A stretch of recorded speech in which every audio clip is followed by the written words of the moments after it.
The 10th Parliament is still faced with a late start of official business, bedeviled by a series of hiccups, including the delay by President Yoweri Museveni's naming of cabinet and the fracas that surrounded the appointment of a leader of the opposition by the leading opposition party, Forum for Democratic Change. This led many political commentators into frenzy, saying the 10th Parliament could start off on the wrong foot. The Speaker of Parliament, Rebecca Litwara Kadaga, applauds the 9th Parliament for being pro-people centered despite challenges of timekeeping and self-restraint. In the 9th Parliament, we had some difficulty with timekeeping. I urge you to have a good sense of time management, especially for the House and committee work. Sometimes in the committees, the chairperson will be sitting there alone and he's faced with a delegation for the ministry of 20 people. So you see the chair is the committee, the members are not there, and these people from the ministries have come. We don't want that to happen again. She, however, says that the 10th Parliament might foot all its bills to wake up.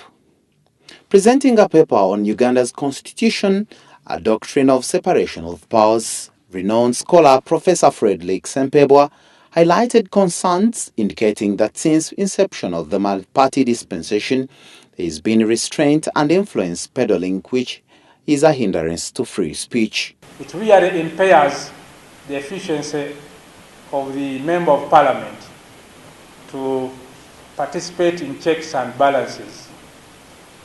Individual merits means you go around, you finance yourself completely, you borrow on the strength of your properties.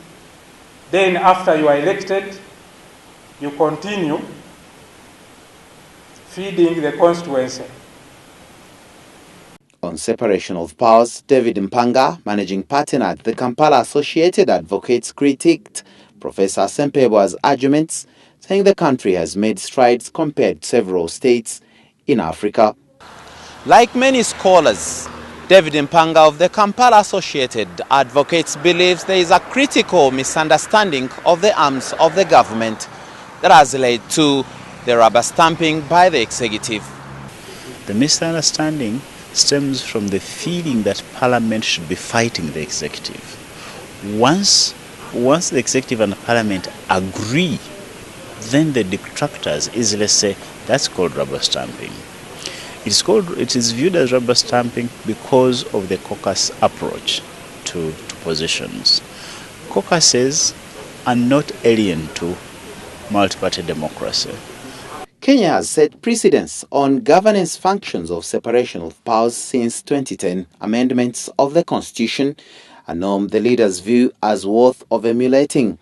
This will harmonize the indomitable roles in carrying out and conducting business of Parliament without being persuaded instead of trading blows on floor of Parliament in order to underscore the representation, oversight and legislation roles. Aaron Stabalka, reporting for WBS at Parliament.